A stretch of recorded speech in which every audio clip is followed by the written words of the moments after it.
په دې اوسني نظام کې داسې اشخاص شته دی چې یقین وکړه چې د سړي د اسلام نه اړه تورئ، د افغانیت نه اړه تورئ، د انسانیت نه اړه تورئ. سړی وایي که دا اسلام یې خو دا په تا در مبارک وي، که د افغانستان داسې وي دا په تا در مبارک وي، که د انسانیت داسې وي او ته ځان ته انسان وي او تا دا ټوله دنیا جاهل ښکاري، بیا خو دا انسانیت په تا باندې مبارک وي. و دغه ډاکټر صاحب خبرې به هم تاسې اورېدلي او همداسې یو بل هلک دی د هغه یو طالب دی هغه پرې بیتي ورته نیولی او ویښتان پرې بیتي کوي. د دې دواړو ویډیوګانې در باندې ګورم اخره کې، خو اول در سره څو خبرې کوم. دغه دي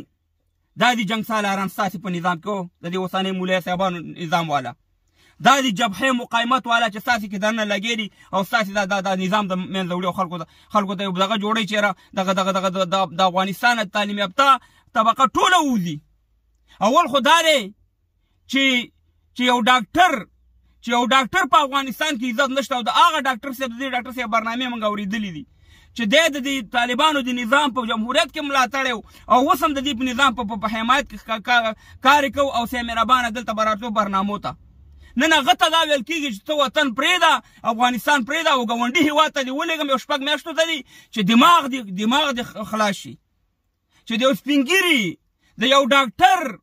دا عزت نه په افغانستان کې عزت نه وي، نو ته ماته ووایه چې مخالف به ته څه برداشت کړي، ته به مخالف ته څه غاړه ورکړي او افغانستان به جوړ کړي چې خپل د سب ملګرو سره ته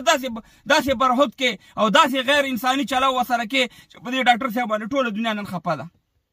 خو دا همیشه موږ دا خبره کړې چې تاسې د قبر نه ډکه سي د طالبانو د مشران او دا واورئ چې د قبر دا کاسه به در باندې خدای پاک نسکوره کړي. ته ستا زور ما لیدلی نن که یو ډرون تیاره راوالوته والله کې دا یو شی دې پاتې شي، منډې به بیا وایې چې دا کوم ملک ته وتې چې لاړ شه 6 میاشتې هلته لاړ شه، هماغه ملک ته به بیا ته پکې ناست یې او ډاکټر صاحب هم دلته ناست دي. خلک وطن جوړوي، خلک د وطن د شتمنۍ راغونډوي چې دغه سرمایه پې مصرف شوې ده د افغانستان پوی کسان چې وطن جوړ شي. هلته اعلانونه کوئ چې راشي چې افغانستان جوړ کړو، راځئ د مسلکي خلک دې راشي، ډاکټران دې راشي، انجینران دې راشي. دلته چې مهربانه چې کوم ډاکټران او دغه د سره دي مسلکي خلک د سره دي هغې ته ورور د دسیسې جوړی د وطن دی وروره شړې او دا خبره بېعزته کې او کنځلې او توهین ورته کې. آیا ته مشران نه لري؟ که ته وزیر یې که ته هر شی، ته په دې ګریوان کې سوچ وکړه چې دا ستا دغه پروني عمل ټول افغانان خفه نه کړه، د دې نظام خپې نه وایي. همیشه ما دا خبره کړې ده چې د نظام کې دننه خلک چې دي هغه نظام چپه کوي، د خارج نه دومره مشکلات ورته نه وي کوم چې په نظام کې ناست خلک او دا اوس زه حیران دې ته یم چې ټول 40-50 زره طالبانو و 2.5 لکو ته ورسېده. دا دومره طالبان د کوم ځای نه راغله؟ هر یو زما غونډه کې پټګۍ وی په طالبانو کې ورننوځي او د خلقیانو وخت کې هم داسې وشو. 1 لک خلقیان نه و، کله چې د خلقیانو ثور کودتا وشه په لکاو خلقیان پیدا شو، هر یو سړي وروره سره دریشي والې وه. او همداسې د مجاهدینو په وخت کې یقین وکړه چې دومره مجاهدین نه وو چې مجاهدینو واک ته راغله هر یو ویل زه مجاهد یم ما جهاد کړی او همداسې ستاسې هم دغه شان یاستئ. زما خبره واورئ د دغه نظام هغه خلکو ته هم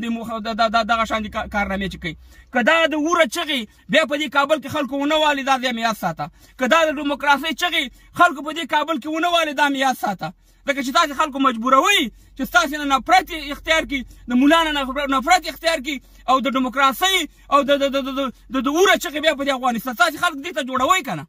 او دې بل ته وګوره، دا ویډیو زه نه پوهېږم زړه ده که نوې ده، ته دې بل ته وګوره چې قینچي بیتي نیولې ده یو هلک ته دومره توهین کې دا هلک به ستا په باره کې څه فکر ولري، نور ځوانان به ستا په باره کې څه فکر لري؟ خو نالت به در باندې وایي که نه چې تا خپله دومره سړي پرېښي دي او هغه ته بیتي نیولې هسې مهربانه کټکې او بیا که ته دومره مسلمان یې اول خو دا خپل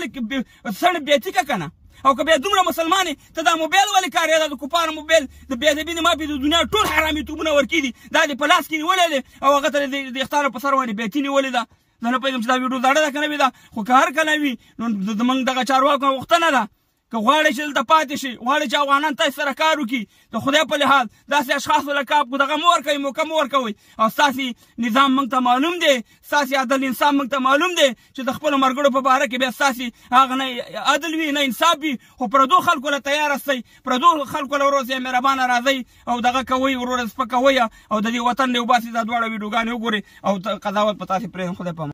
غم ډک تصویرونه به مې ګورې زر بنه دا غم ډک تصویرونه به مې ګورې زه بنایم دا غم ته وکړل په داسې شکل او راته یې وویل چې اووه اعماله به ته کوې مطبوعاتو ته به نه ځې درې موټر چې ته لرې چې ما ته امارت راکړی او کوم مسلح کسان چې امارت ما ته راکړي په دې کې به نور نه ګرځي او بل دې لېږم شپږ میاشتې ګاونډي ملک ته چې دا دماغ درته چینج کړم او بل دا چې ته به قطعا څوک چې منفه کېږي ته به اواز نه وباسې تا ولې د خورشید په هوټل کې غونډه جوړه کړې او ویلې دي چې زه دا خبره تر شکایاتو پورې رسوم تر دغه حده پورې تهدید کړم که چېرته زه مړ وم دا ځای دې یاد وي زما پوښتنه یې دا رئیس الوزرا کفیل وکړي چې دا سړی په دغه شکل باندې ما ته یې ویل خوله دې وتړه اواز مه پورته کوه څوک چې منفه کېږي ډاکټر صاحب سحاق سیستمونه رنګ شو د ساتفل د اورتوپیدي نه 4 استادان منفه کړه ټول پکې 15 استادان دي یو پاتې دی قلبي نه منفک شو